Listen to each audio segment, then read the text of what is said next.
बिस्मिल्लाहिर्रहमानिर्रहीम, अस्सलाम वालेकुम स्टूडेंट्स। और आज के इस लेक्चर में हम लोग डिस्कस करने जा रहे हैं हम लोगों का सेंट्रल डोग्मा का सबसे पहला step, that is called transcription, जिसमें हमारे पास डबल स्ट्रैंडेड डीएनए से सिंगल स्ट्रैंडेड आरएनए जो बन रहा होता है। तो स्टार्ट करते हैं हमारा टॉपिक, दैट इज़ ट्रांसक्रिप्शन। और इस ट्रांसक्रिप्शन के अंदर हम लोग क्या डिस्कस करेंगे? हम लोग डिस्कस करेंगे कि डीएनए जो है वो किस तरह से हमारे पास सिंगल स्ट्रैंडेड आरएनए के अंदर कन्वर्ट होता है, इसमें कौन कौन से एंजाइम जो हैं वो शामिल होते हैं, पॉलीमरेज है, आरएनए पॉलीमरेज है, और इनका फंक्शन क्या होता है और किस तरह से जो न्यूक्लियोटाइड्स हैं वो किस स्ट्रैंड को फॉलो करते हुए इसके ऊपर आते हैं। Let's move towards the steps of transcription. अब इसमें एक बात याद रखिएगा कि जो ट्रांसक्रिप्शन का प्रोसेस है ये हमारे पास डबल स्ट्रैंडेड डीएनए से सिंगल स्ट्रैंडेड आरएनए के अंदर कन्वर्ट तो कर रहा है, लेकिन इसके लिए कौन कौन सी चीज़ों की रिक्वायरमेंट होती है और कौन कौन से एंजाइम जो हैं वो कहाँ कहाँ पर एक्ट करते हैं। तो पहले हम लोग देखेंगे इसके अंदर रोल प्ले करने वाले की प्लेयर्स को, कि कौन कौन से ऐसे प्लेयर्स हैं जो कि इसमें रोल प्ले करते हैं। एंजाइम्स होंगे ऑफ कोर्स, और कौन कौन से एंजाइम हैं ये हम लोग देखते हैं। अब देखें, डीएनए से आरएनए बना रहे हैं हम लोग डबल स्ट्रैंडेड, ये हम यहाँ पे ड्रॉ कर लेते हैं, that is double stranded DNA, और इससे हमारे पास बनना है सिंगल स्ट्रैंडेड आरएनए। तो क्या क्या रिक्वायर्ड हो सकता है, ज़रा जहन पे जोर डालें, और यही पे हमारा आंसर भी होगा कि जी डबल स्ट्रैंडेड से हम लोग न्यूक्लियोटाइड्स को ऐड कर रहे हैं, यहाँ पर बना रहे हैं, तो हमें पॉलीमरेजेस की ज़रूरत होगी। और वो पॉलीमरेज जो हैं जो कि यहाँ पर इस्तेमाल होंगे वो कौन से होंगे? डीएनए पॉलीमरेज होंगे कि आरएनए पॉलीमरेज होंगे? याद रखिएगा, चूंकि आरएनए बन रहा है इसलिए इसमें हमारे पास आरएनए पॉलीमरेजेस जो हैं वो रोल प्ले करते हैं। अब आरएनए पॉलीमरेज किस सेल में कितना होता है, कितनी टाइप्स के हैं, ये भी हम लोगों ने देखना है। तो प्रोकैरियोट्स और यूकैरियोट्स के लिहाज से हम लोग ज़रा इसको डिस्कस कर लेते हैं कि अगर हमारे पास प्रोकैरियोटिक सेल है, प्रोकैरियोटिक सेल, तो प्रोकैरियोटिक सेल में स्टूडेंट हम लोगों ने पढ़ा था देयर इज ओपिरॉन फॉर्मेशन, एक प्रोमोटर है, फिर टर्मिनेटर है, और इसके अंदर ही हमारे पास जो है वो जीन्स मौजूद होते हैं। तो वो जीन्स जो हैं वो हमारे पास एक दूसरे के साथ पैक फॉर्म में इंट्रॉन्स एक्सॉन्स उसमें मौजूद नहीं होते। इन तमाम चीज़ों को मद्देनज़र रखते हुए यहाँ पर अगर प्रोकैरियोट की ट्रांसक्रिप्शन की बात करें तो इसके पास एक ही एंजाइम होता है, that is known as RNA polymerase. ठीक है जी, क्योंकि इसी एक आरएनए पॉलीमरेज के लिए एक ही प्रोमोटर और एक ही उसका टर्मिनेटर मौजूद है। But if we compare this with eukaryotic cell, तो यूकैरियोटिक सेल के अंदर हम लोगों ने पढ़ा है कि न्यूक्लियस मौजूद होता है, और फिर उसमें इंट्रॉन्स एक्सॉन्स का हम लोगों ने पढ़ा कि उसका जेनेटिक मटेरियल रिलेटिवली प्रोकैरियोटिक बहुत बड़ा होता है। तो इसमें जो आरएनए पॉलीमरेजेस हैं वो हमारे पास डिफरेंट होते हैं, और इनकी डिफरेंट नेचर जो है वही हमारे पास डिसाइड करती है कि किस आरएनए को हमारे पास डील करेंगे। जैसे अगर आरएनए बन रहा है तो आरएनए भी तो हमारे पास तीन तरह के होते हैं ना। लाइक देखें, इसमें हमारे पास मैसेंजर आरएनए अगर बनना है तो उसने भी डीएनए से ही बनना है। अगर हम लोग बात करें राइबोसोमल आरएनए की, जिसने राइबोसोम के अंदर जाके हिस्सा बन जाना है, उसने भी डीएनए से ही बनना है। और फिर अगर बात करें हम लोग ट्रांसफर आरएनए की, जिसने अमाइनो एसिड को ट्रेवल करवाना है, तो उसने भी तो इसी से बनना है। तो ये फिर हमारे पास यहाँ पर क्वेश्चन बनता है कि मैसेंजर आरएनए, राइबोसोमल आरएनए और ट्रांसफर आरएनए, इन तीनों आरएनएस की जो हमारे पास सिंथेसिस है प्रोकैरियोटिक सेल के अंदर, वो एक ही एंजाइम करता है। बड़ा इंपॉर्टेंट एमसीक्यूज है हमारे पास। जबकि अगर यूकैरियोटिक सेल की बात करें तो यूकैरियोटिक सेल के अंदर ये जो आरएनए पॉलीमरेज है इसको फर्दर क्लासिफाई किया जाता है। लाइक यहां पर हमारे पास आ जाता है आरएनए पोल 1, फिर आ जाता है आरएनए पोल 2, फिर हमारे पास आ जाता है आरएनए पोल 3, पोल 1, पोल 2, पोल 3। अब ये इंपॉर्टेंट एमसीक्यूज के इसमें से कौन सा जो है वो किस आरएनए को बना रहा है। अगर हम लोग बात करें आरएनए पॉलीमरेज 1 की, तो स्टूडेंट ये हमारे पास किसको बना रहा होता है, that is important for the synthesis of ribosomal RNA. फिर आरएनए पॉलीमरेज 2 जो है that is important for the synthesis of messenger RNA. और अगर हम बात करें आरएनए पॉलीमरेज 3 की, तो that is important for the synthesis of transfer RNA. तो ये इंपॉर्टेंट एमसीक्यूज इस हवाले से आ गया। फिर एक और सवाल बड़ा इंपॉर्टेंट है, वो ये कि इसमें हमारे पास जो ट्रांसक्रिप्शन की डायरेक्शन है वो क्या होती है। तो ट्रांसक्रिप्शन की डायरेक्शन भी याद रखिएगा, दैट इज ऑलवेज, मैंने पहले भी बताया था, हम लोगों ने डिस्कस किया, चाहे ऑटो कैटालिटिक एक्टिविटी हो या हेटेरो कैटालिटिक एक्टिविटी हो डीएनए की, तो उसमें ये जो पॉलीमरेजेस हैं ये 5 प्राइम से 3 प्राइम की डायरेक्शन में ही हमारे पास मूव करते हैं। तो that is also the important question, direction क्या होगी, 5 प्राइम से 3 प्राइम की तरफ इसकी डायरेक्शन होगी।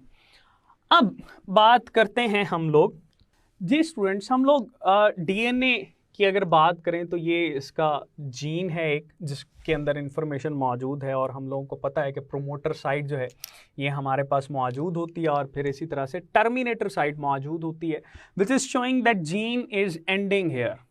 अच्छा, अब ज़रा इम्पॉर्टेंट बात डिस्कस कर लें कि अगर हमारे पास प्रोकैरियोटिक सेल है तो उस सूरत में ये जो प्रोमोटर साइट है ये इसका सीक्वेंस क्या हो सकता है, और फिर हम उसको किस लिहाज से डिस्कस करते हैं, ये भी इम्पॉर्टेंट है। तो ये एमसीक्यूज भी हमारे पास पूछा जाता है। तो 2 हमारे पास साइट बनती हैं प्रोमोटर के अंदर, TTGACA और TATAT। तो इसको गाका और TATA टाटा भी बोला जाता है। तो ये हमारे पास जो है इसके प्रोमोटर के अंदर सीक्वेंसेस मौजूद होते हैं। प्रोकैरियोट्स की बात करें तो ये जो TTGACA है 35 और ये जो है 10 पे मौजूद होता है। और अगर इसी को हम लोग यूकैरियोट्स के अंदर डिस्कस करें, यूकैरियोटिक सेल के अंदर, तो उसमें ये हमारे पास ये वाला जो सीक्वेंस है ये 75 पे और ये 25 पे चला जाता है। That is important promoter site के हवाले से, क्योंकि यही प्रोमोटर साइट से क्वेश्चन भी पूछे जाते हैं रिगार्डिंग के TTGACA जो है वो हमारे पास किस तरह से है, या एंजाइम जो है हमारे पास जो आरएनए पॉलीमरेज है वो किस सीक्वेंस को रीड करता है। तो इन दोनों में से किसी ना किसी एक सीक्वेंस को रीड करता है। और ये याद रखना कि जो सबसे लेटर सीक्वेंस होता है उसी के लिहाज से न्यूक्लियोटाइड्स को लीव करता है। अगर GACA वाला है या TATAT वाला है तो ये उन दोनों के लिहाज से ही इसको डिसाइड करेगा। अब हम लोग बात करते हैं प्रोकैरियोटिक सेल के अंदर इस ट्रांसक्रिप्शन की। तो प्रोकैरियोटिक सेल के अंदर चूंकि एक ही एंजाइम है that is called RNA polymerase, तो हम उस आरएनए पॉलीमरेज को यहां पर ड्रॉ कर लेते हैं। Suppose that is an RNA polymerase. अब आरएनए पॉलीमरेज के 2 बेसिक पार्ट हैं यहाँ पर। इसमें पहला हिस्सा ये हमारे पास और सेकंड पार्ट ये मेन है। इसको हम लोग बोलते हैं cofactor, that is called cofactor. ठीक है, सिग्मा फैक्टर भी बोला जाता है। ये हमारे पास इसका सिग्मा फैक्टर भी कहलाता है। अच्छा जी, और ये बाकी का जो हिस्सा है इसका, that is known as core enzyme. इसको हम लोग बोलते हैं कोर एंजाइम। अच्छा जी, ये याद रखिएगा। अब जरा एमसीक्यूज की तरफ आते हैं। ये जो सिग्मा फैक्टर है that is important regarding identification या सिग्नलिंग प्रोवाइड करता है प्रोमोटर साइड की। तो that is basically providing identification of promoter site. तो ये जब डिटेक्ट करता है जी प्रोमोटर साइट हमारे पास कौन सी है, it means now it is the time कि हमारे पास जो ट्रांसक्रिप्शन है वो स्टार्ट होगी। जैसे ही इसको आइडेंटिफाई कर लेता है तो ये सिग्मा फैक्टर हमारे पास सेपरेट हो जाता है। तो बाकी का रिमेनिंग काम जो है ये हमारे पास कोर एंजाइम जो है ये परफॉर्म कर रहा होता है। इस कोर एंजाइम के लिए हम लोग ये भी कहते हैं कि मेन जो ट्रांसक्रिप्शन है वो करवाना इस कोर एंजाइम का काम है, जबकि सिग्मा फैक्टर का काम जस्ट आइडेंटिफिकेशन है। अच्छा जी, अब हम डिस्कस करेंगे कि इसमें हमारे पास प्रोकैरियोटिक सेल के अंदर जो है ये ट्रांसक्रिप्शन जो है वो किस तरह से होती है।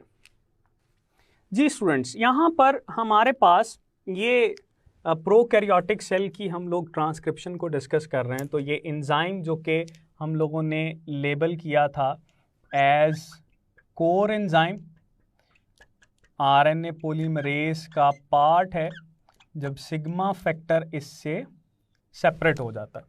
तो जैसे ही इसकी सेपरेशन होती है तो ये कोर एंजाइम जो है प्रोमोटर साइट के बाद वाले हिस्से को जो है दो हिस्सों के अंदर, दोनों स्ट्रैंड्स के अंदर डिवाइड कर देता है। लाइक ये वाली स्ट्रैंड और ये हमारे पास स्ट्रैंड।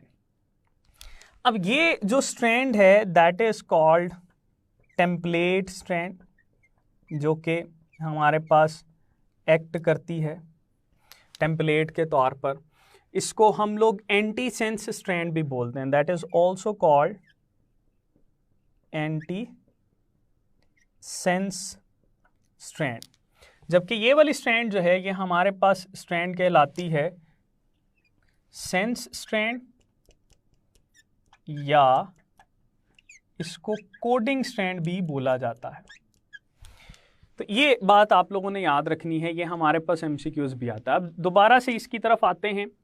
ट्रांसक्रिप्शन की डायरेक्शन क्या थी, 5 प्राइम से 3 प्राइम की तरफ। इट मीन्स कि जो नया हमारे पास न्यूक्लियोटाइड का सीक्वेंस बनेगा उसकी डायरेक्शन 5 प्राइम से 3 प्राइम की तरफ है। तो सपोज हमारे पास यहाँ पर ये जो न्यूक्लियोटाइड है ये ऐड हो रहा है, आरएनए पॉलीमरेज इसको ऐड कर रहा है और इसकी डायरेक्शन जो है वो हमारे पास ये है।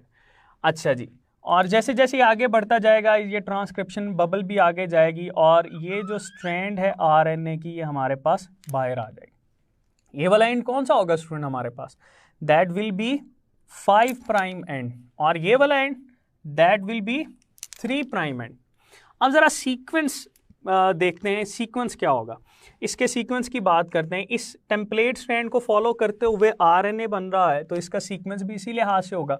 ए के ऑपोजिट क्या होना चाहिए, एग्जैक्टली थायमीन होना चाहिए, लेकिन थायमीन यहाँ पर नहीं आएगा। क्यों, क्योंकि ये आरएनए है तो थायमीन की जगह पर यहाँ पे यूरासिल। इसी तरह गवानीन के ऑपोजिट साइटोसिन, साइटोसिन के ऑपोजिट गवानीन, फिर साइटोसिन, फिर साइटोसिन और फिर यहाँ पर एडेनिन।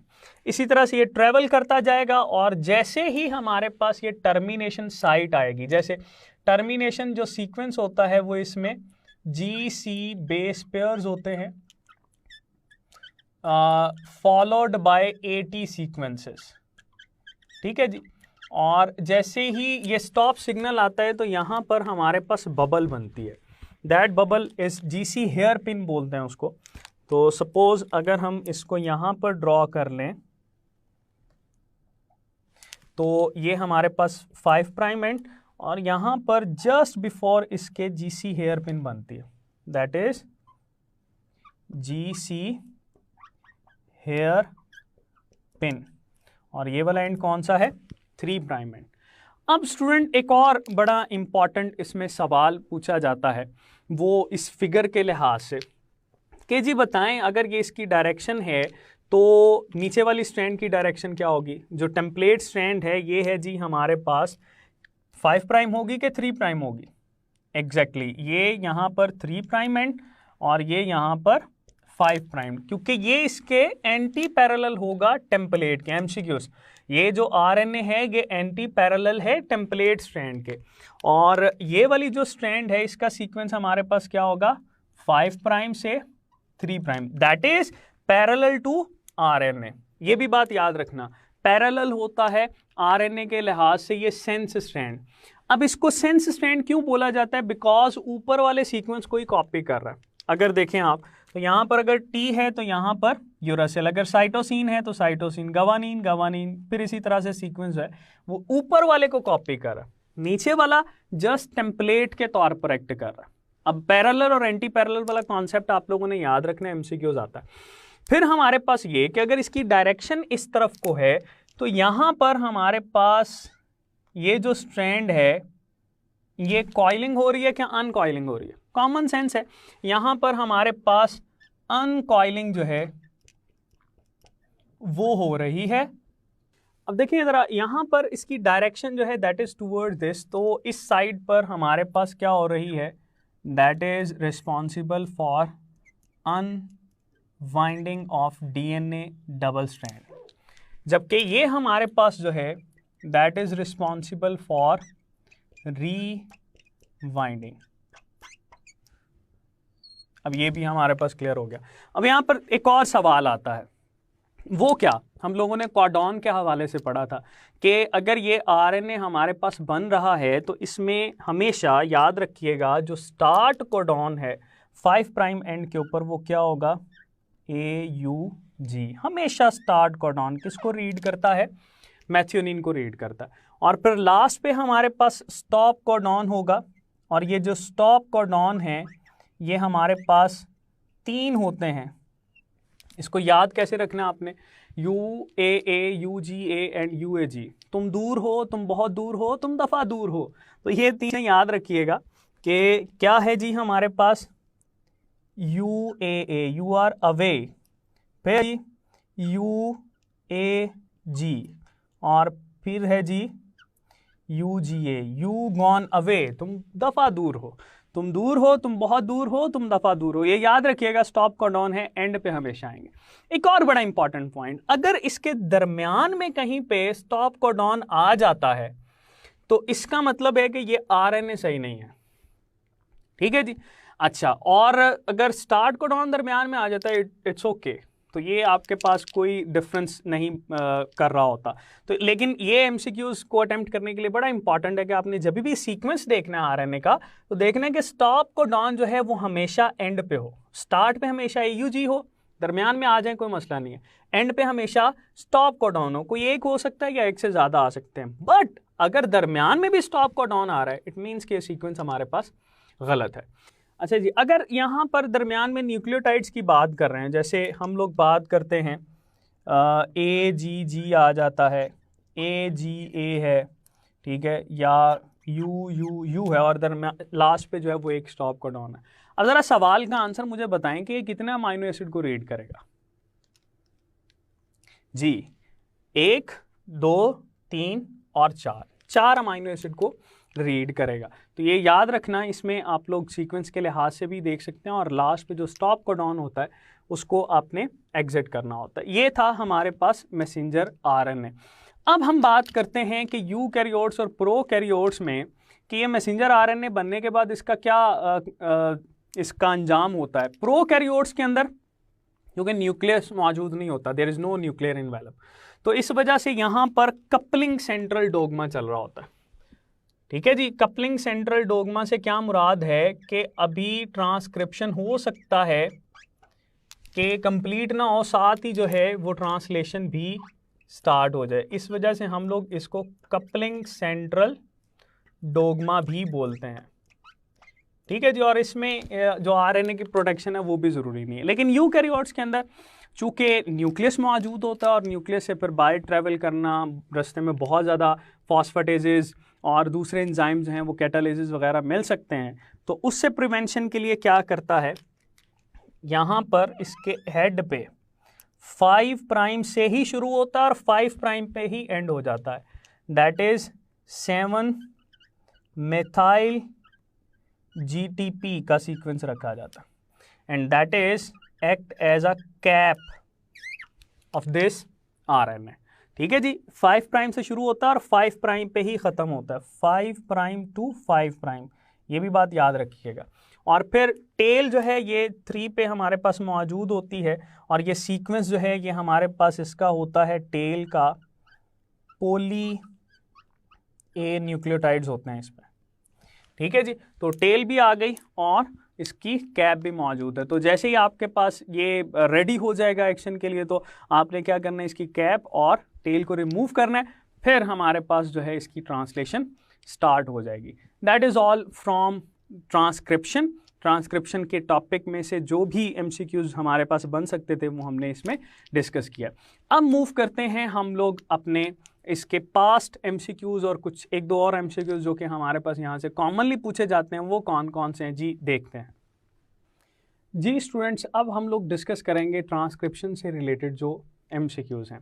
तो पहली स्टेटमेंट है हमारे पास, if DNA strand is GCTA TGG messenger RNA strand synthesize from it would be. 2009 के अंदर ये पूछा गया। स्टेटमेंट है जी, ऑप्शन है इसकी CGAUACC, फिर है जी हमारे पास CGTA TGC, फिर है CGATACC और फिर है जी CGUTCC। अब देखना है हमने कि इसमें जो RNA बन रहा है उसका सीक्वेंस क्या होगा। एक बात बड़ी इंपॉर्टेंट है कि थाइमीन की जगह पे हमेशा RNA में यूरासिल लगेगा और यही आपका वो पॉइंट है जो कि आपको इस क्वेश्चन का आंसर करने में हेल्प करेगा। ज़रा ऊपर सीक्वेंस देखें DNA स्ट्रैंड का, G, तो RNA पे इसका ऑपोजिट क्या होगा, C, फिर C है, फिर G, फिर T है और A, इसका मतलब CGA। ये पहले देख लें कहाँ पे है, A में और C में CGA बन रहा है, फिर उसके बाद A के ऑपोजिट क्या आना चाहिए, यूरासिल। तो यूरासिल कहाँ पे है, ए ऑप्शन में है। तो यहीं पर हमारे पास ये क्वेश्चन जो है ये जस्टिफाई हो गया कि इसका जो हमारे पास एंटी पैरेलल सीक्वेंस आता है, ऑपोजिट सीक्वेंस आता है, वो ए में है। तो आंसर है इसका जी हमारे पास अल्फा ऑप्शन। नेक्स्ट क्वेश्चन है जी, a formation of RNA from DNA is called. 2017 retake के अंदर ये सवाल आया था। ऑप्शन हैं जी, ट्रांसलेशन, ऑप्शन बी है ट्रांसक्रिप्शन, ऑप्शन सी है रेप्लिकेशन और ऑप्शन डी है हमारे पास रिवर्स ट्रांसक्रिप्शन। तो ज़रा देखिएगा, formation of RNA from DNA, यही तो हमारे पास डेफिनेशन थी किसकी, ट्रांसक्रिप्शन की। और अगर इसके ऑपोजिट हो जाए, RNA से DNA बने, उसको बोलते हैं हम लोग रिवर्स ट्रांसक्रिप्शन। तो आंसर है जी इसका हमारे पास ट्रांसक्रिप्शन। नेक्स्ट क्वेश्चन है हमारे पास, the process in which a complementary copy of the code from a gene is produced by RNA polymerase in the nucleus। Options हैं जी, प्रूफ रीडिंग, ऑप्शन बी है DNA replication, ये दोनों ही नहीं हो सकते, और ऑप्शन सी है ट्रांसक्रिप्शन और ऑप्शन डी है ट्रांसलेशन। अब जरा देखिएगा, process in which complementary copy of the code from a gene is produce, it means RNA बन रहा है। तो ये हमारे पास प्रोसेस जो है वो ट्रांसक्रिप्शन कहलाएगा। 2019 के अंदर रिसेंटली ये पूछा गया सवाल है। तो ये थे हमारे पास MCQs इससे रिलेटेड, ट्रांसक्रिप्शन से रिलेटेड। तो इसके बाद